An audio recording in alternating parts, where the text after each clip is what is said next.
All right, here recently we hit 1 year of ownership with our NC1 NSX.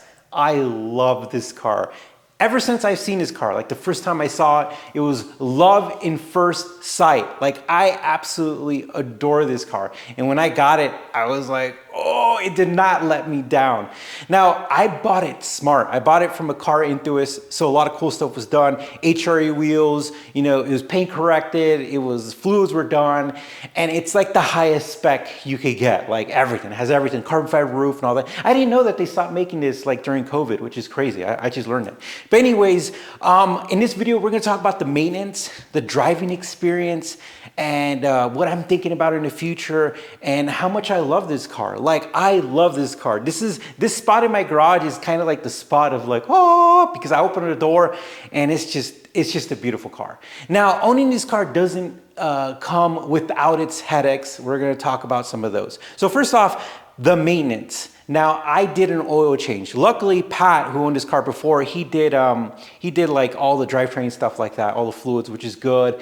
And but I had to do my own oil change because you have to do it every year, and it was not straightforward. Like it was straight. It was, to me, it was like I don't know if you've ever seen Singing in the Rain.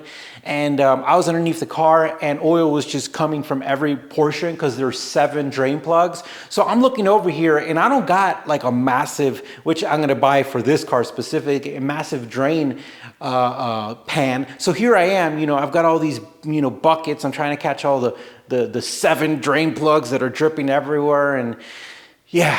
So, but I feel that once you do it a couple times, it gets streamlined. It's not that intense, but the first time you're really gonna be like, oh my gosh, what did I get myself into?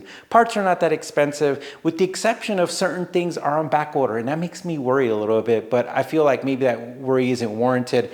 I know that the cap for the oil filter, one of these guys was telling me, like, you have to replace it. I could see that because it's plastic and it goes through cycles, stuff like that, but he's like, you know, Honda's not making him and they're trying to make him and it's probably gonna be 3 or 4 months. I'm like, oh, all right, cool. Well, good to know. But anyways, you know, oil filters, air filters, you know, the simple stuff is accessible, and that's what I like. Now, the 12-volt battery, just like, I got the car with the new 12-volt battery and it died, and essentially you have to keep the car on a tender. Like, this is not a car that you could just be like, oh, I'm gonna forget to hook it up. Like, you have to. So replacing the battery was one of those things that I did. But after that, I just added PPF in the whole front end, Expel PPF, and then I have Expel's windshield protectant film. Like it's literally a layer in the top, and let me tell you, it's already done its job. Like, we were driving behind a truck and just stuff started flying out and it hit the windshield, nothing. Like, we weren't even worried about it. We just continued our conversation. If it didn't have that windshield film, usually I stop the conversation and it just ruins my day. So worth every penny, in my opinion. All right, as far as the driving experience, best transmission, hands down. I'm not like that Haggerty dude who's like, I'm gonna borrow an NSX-R for 1 day and make a review about this. I've owned this for a year. Best transmission. Like, yes, I've driven the Porsche GT3 RS. That transmission and this transmission are pretty much on par. You get those blips, you get those F1 lightning speed shifts, and that adds so much to the experience. As a matter of fact, this transmission gives me a bigger smile than the manual transmission. And the reason why is because the shifts are like that. They're like a Formula One car. Wha-pam! They're like a whip. And let me tell you, I have other dual clutch transmissions and I've driven other cars and they're fast, but there's not character to it. This is like, wha-bam! Like, this is like if somebody just got a belt and just smacked you right in the face and you liked it. I mean, if that's your thing, but like, the transmission in this car is awesome. And then the engine is perfect. Now, I don't want to just say positive, positive, positive. Let me add a little bit of negativity in this video. When you're on quiet mode, the car's EV motors activate under like 20 miles per hour or something like that. And let me tell you, if you haven't driven this car, if you have no idea and you get in a car and it's in quiet mode and you press the gas, you're gonna be like, what is this? This is the worst car I've ever driven. And I agree, because if you don't know that, you need to get in the car, and if you have it on quiet mode, like, it's gonna be like, you could literally run faster in a car. Like, I could run faster than this car when it's on quiet mode, and because it's a very slow progression, EV motors are kicking in. It's meant, in my opinion, quiet mode is when you're going inside the neighborhood, you put on quiet mode and you creep. It's quiet. All you hear is the rubber on the road and it's going slow and you go into your house, right?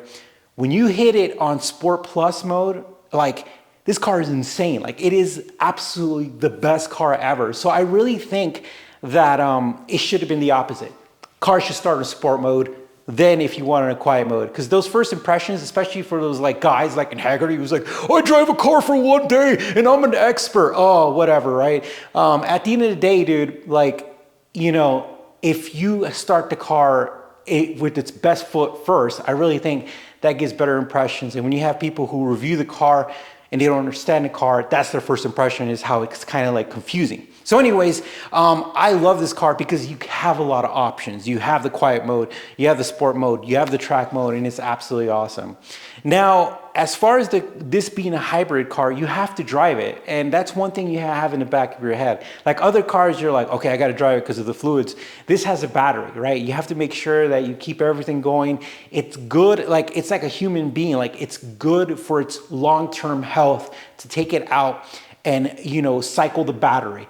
If you don't, you're asking for problems. So a lot of people don't know that when you own a hybrid supercar, that is actually your responsibility to make sure that you take it out and exercise it. Otherwise, you're gonna run into a big issue down the road, right? So anyways, what are my plans for this car? I love this car. I sold my NA1 NSX because this is a supercar, right? Like, this is just, in my opinion, a way better experience. And I love it. And at the end of the day, with the low number productions, with the way that it drives, and with every single person, Chris Harris, Jay Leno got out of his, I think he has production number 1. Yeah, he has production number 1 NSX. He got out and talked to the daily driven exotic guys, and he says, best car ever built. Those aren't my words. That's the words from the highest up, guys. Like, this is the best car ever.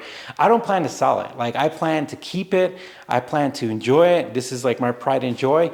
And 1 year down, and not only that, in the 1 year anniversary, I got like a present. When it comes to the NSX and you try to get insurance with Haggerty, you have to have a minimum of a $2,500 deductible until you own it for a year. Once you hit a year, they allow you to lower deductible to whatever you want. So after we hit the year, it was great because it's like mini celebration. We got to lower our deductible all the way down, and now we get to enjoy our car. So this is just a great experience, guys. Are you getting ready to purchase a used car, but you're not sure what you need to inspect to make sure that the car is in good condition? Look no further than a Sound Check custom car purchase guide. Just tell us the make and model of the vehicle that you are planning to purchase, and we'll do all the research for you.